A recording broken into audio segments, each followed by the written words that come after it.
For the last couple of days, I've been really thinking about the death of the CEO of Zappos, Tony Hsieh, who basically, in lack of a better word, he kind of had it all, right? And I was reading the Forbes magazine that kind of detailing his death and kind of his life and just some of the issues that he was dealing with. And it was interesting to find out that I didn't know. I'm pretty sure most people didn't know unless you were in a close circle that he was dealing with bouts of mental illness and just feelings of loneliness. And it fascinates me because, here's a guy who had billions of dollars. He could pretty much do whatever he wants with his life. And he was still young. And the fact that he was still dealing with all of these issues. And, for example, most of us, if we were to Google, for example, like how to find happiness, the first thing that's always going to pop up or what people are always going to tell you what happiness is that you have to find your passion, you have to find your purpose in life. And yet here you had this guy who, by all means of the definition of success, had everything, right? He had lots of money. He was probably able to go on any vacation he wanted. He could pretty much do whatever he wanted with the remaining factors of his life. And as well as, one of his big proponents is this idea of trying to find happiness, right? I think that's what one of the Forbes articles mentioned is that, his purpose in life was finding happiness. And it brings me back to this idea that, when we think about happiness, right? For me, you asked me, when was the most happiest moments of my life? And it got me thinking to the times when I was a kid, right? Like, why is it that I guarantee you, if someone asked you, like, hey, buddy, when was the last time you really were able to find happiness in your life? Most people would assume that it was in their childhood. And it really got me thinking to, like, why is it that children generally can be happy, assuming that, we all live a normal childhood, meaning we're not, mentally or physically abused by our parents or other people in our lives, is that, one, we were ignorant of the real world. For example, right now we're all dealing with like bills, dealing with COVID and all of this other crap that we had to really think about. But as children, we are ignorant of all of that, right? We're shielded by our parents and we're just, we just lack of a better word, we live a carefree life.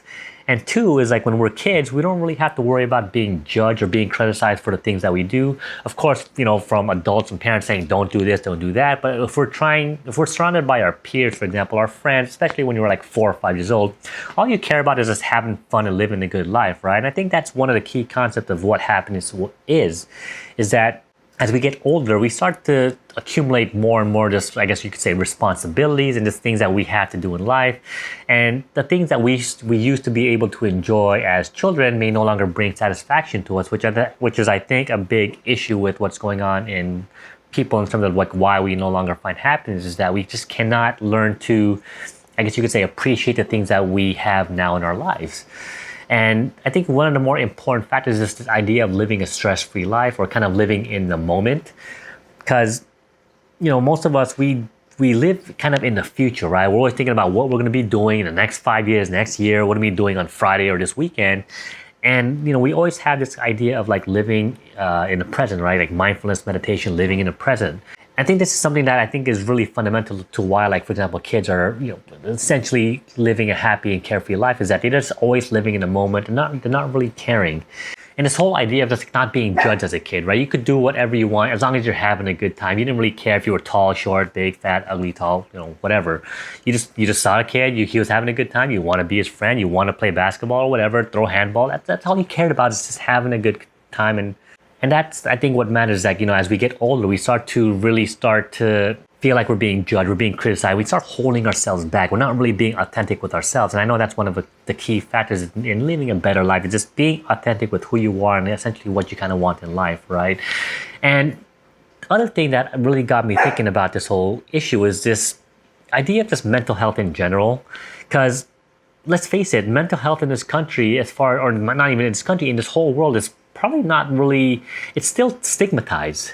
I feel like as a society and as a population in general, we need to start being more comfortable as far as being able to discuss what mental health is all about. Because let's face it, especially in 2020 with COVID-19, social isolation, all this like work from home, just being away from people, is that we're not really comfortable sharing our thoughts, or, our feelings and our emotions with other people, because in essence, we're feeling like we're being judged, we're being criticized, and we're being depicted as a weak human being because, why are you depressed? Why are you lonely? Figure it out for yourself. And it got me thinking, this was like, I think back in July or August or something, where the quarterback of the Dallas Cowboys, Dak Prescott, he he made a Twitter comment or a post kind of saying like something like he was dealing with depression or loneliness. And one of the, I guess you could say, the commentators from ESPN had criticized Dak Prescott for actually coming out and saying this is because, one, he's a quarterback. You know, as generally in football, if you're a quarterback, you're essentially the leader of the team. And as a leader, you can't show any signs of emotions or, you know, weakness, depression,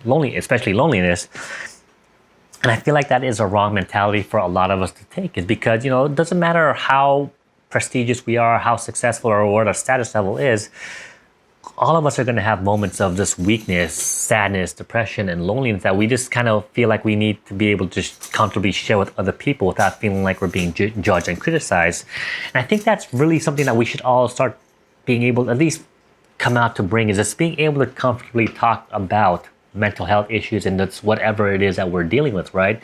Because I would love to be able to say, you know, if I'm talking to a stranger, assuming, you know, COVID is free, talk to a stranger, and if he actually asks me like, hey, how are you doing? You know, I don't know why he'd be asking me this, but, you know, if someone who just says, hey, how are you doing? Is everything okay?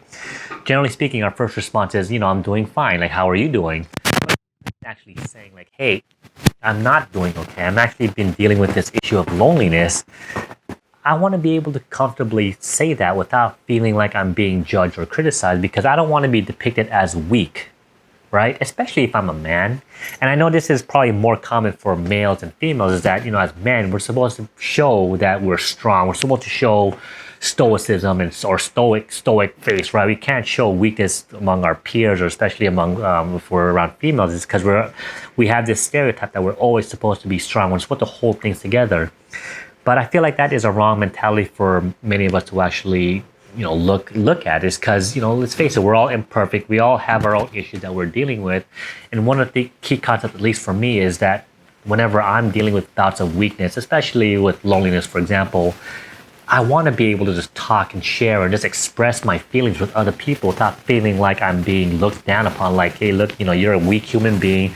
You know, pick yourself up, man. You got this, or don't worry about it. Just right? We've all heard that before. Like, just snap out of it, man. Stop being depressed. It's like, no, buddy, it's not that easy. And as we continue to just bottle things up, you know, things start getting worse and worse. And that's why we end up leading to things like drugs and alcohol and like not mind-numbing experiences, but like mind-blowing experiences. That is because we just want to, you know, for even like a minute or 5 minutes, or I don't know how long drugs take. It's just, we want to get ourselves away from our own mental like issues going on. So, and I think this, again, very, very important, that we need to start being able to just comfortably talk about mental health comfortably without feeling like we're being ostracized and judged.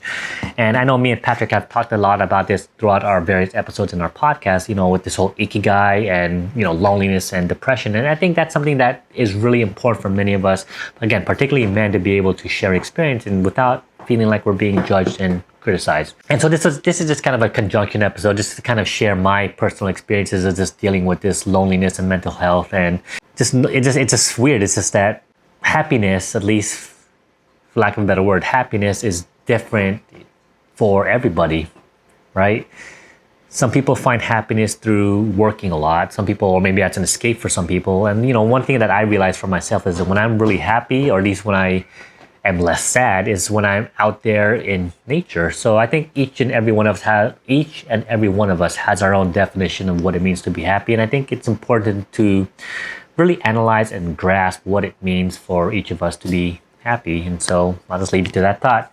So thanks for watching, and just continue to support me and Patrick on this awesome journey of our podcast adventure. And so stay tuned next time for another episode, or not this episode, but another future episode of the Introspection Hour with Brian and Patrick. All right, take care, guys.